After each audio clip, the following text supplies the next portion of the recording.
The View stepped in it late last week.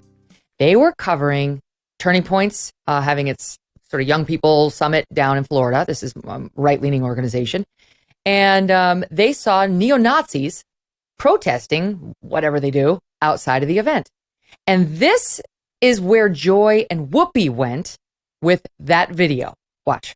Neo-Nazis were in the front of out there in front of the conference with anti-Semitic slurs and, the Nazi swastika and a picture of a so-called Jewish person with exaggerated features, just like Goebbels did in the Hitler during the Third Reich. It's the same thing, right out of that same playbook. I think it's important that every single person that attended that Turning Point, every Republican speak up against the swastikas, against the Nazi flags that were waved. You let them in. President, open your You let them in and you knew what they were. Right. So you are complicit.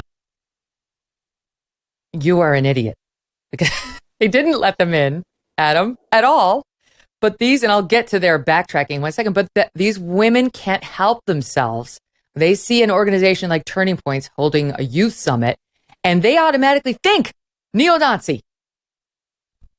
Yeah, it's, I hope you can hear me okay. Yeah, I got you. It's a weird, first off, just the concept of 2022 and recusing people of being fans of the biggest atrocity that was ever perpetrated in the world. Like the most heinous thing that's ever taken place in human history. And they accuse every third American of being a big fan of it. It's kind of just conceptually bizarre, on its face. You know what I'm saying? Yeah, that's where their mind goes. They don't say, oh, it's a bunch of agitators out there. We've seen this many times. They say, oh, Trump supporters, they're all neo-Nazis. You let them in. Nobody was let in. They were, Turning Points had security try to get rid of these people, but it turned out that they were on public properties, and so there's only so much you can do. And I've seen this happen before.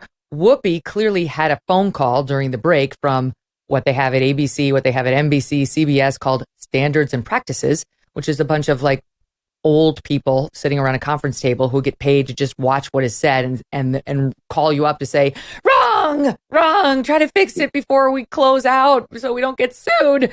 And so here was Whoopi's attempt at cleanup before the show ended, though it wasn't exactly contrite. Watch. Make a quick clarification about the neo-Nazis at the Turning Point event. They were outside protesters. My point was more metaphorical. That you embraced them at your thing, I felt. So they were not in the building. You're an idiot.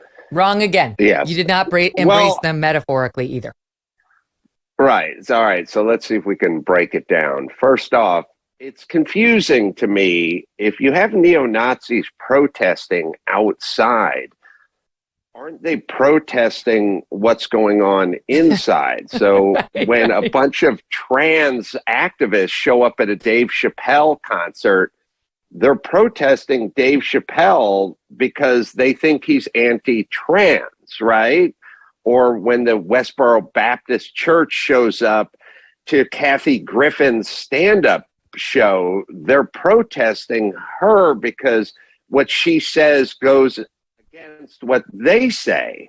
So just the fact that you're saying a bunch of Nazi protesters showed up, mathematically there's a problem, right? In your logic? Good point. Yes.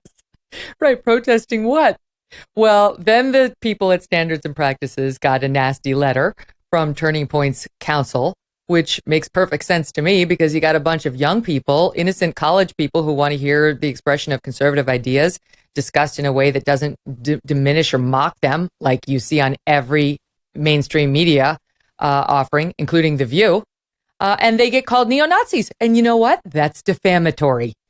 And so here was the more full-throated, the lawyers have now gotten to us apology by Sarah Haynes on The View a couple days later, on Monday. On Monday, we talked about the fact that there were openly neo-Nazi demonstrators outside the Florida Student Action Summit of the Turning Point USA group.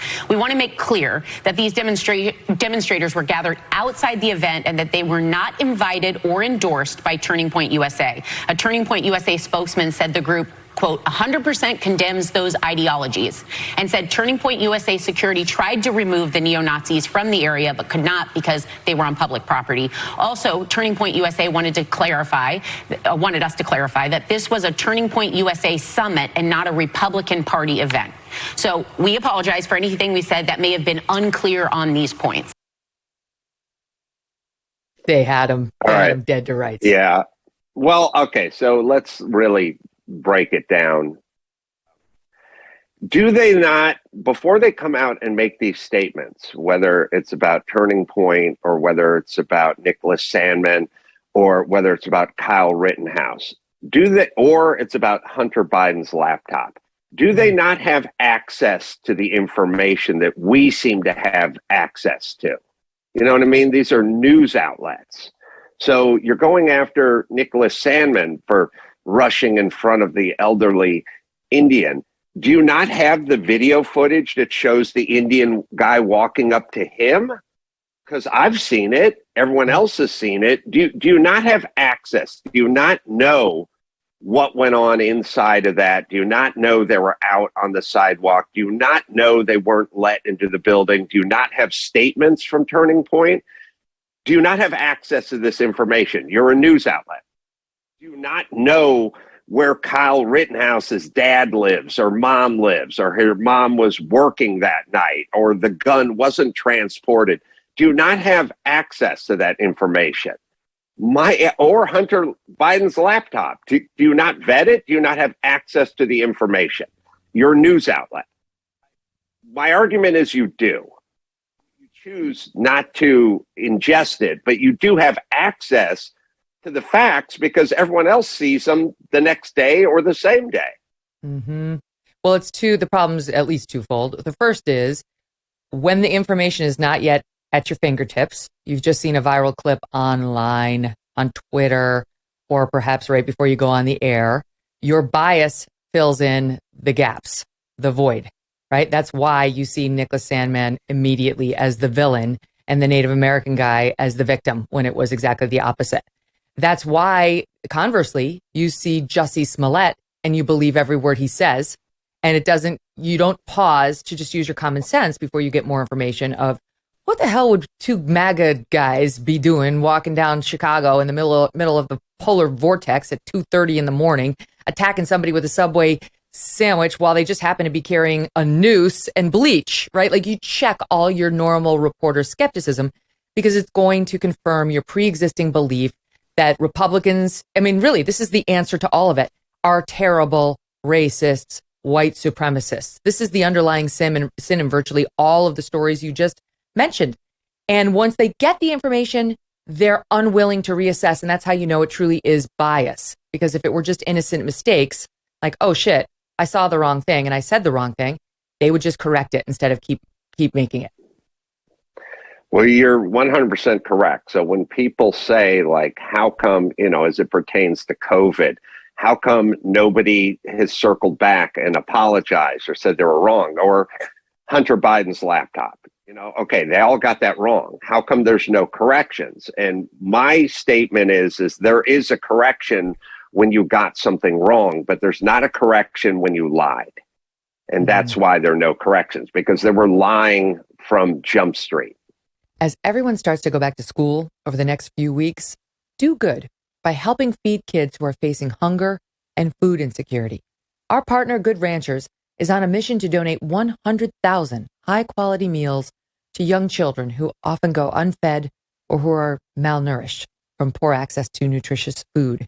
You can join this campaign by ordering a box of 100% American meat. Every single order contributes meals to the cause and makes a huge difference in the lives of these children. Good Ranchers is an award-winning food delivery service that brings 100% American meat and seafood right to your door. They source the best of American farms so that you can get the highest quality food possible and trust what you're feeding your family every time. Go to goodranchers.com/Megyn to join the movement today. You're going to get $30 off your order, free shipping, and donate food to kids in need. Giving back never felt or tasted so good. Let's help them hit and pass that goal of 100,000 meals donated. Go to goodranchers.com/Megyn or use my code MEGYN. Change the future one meal at a time with Good Ranchers. goodranchers.com/MEGYN. Hey, thanks so much for watching. If you like what you just saw, hit the subscribe button for more clips and full episodes.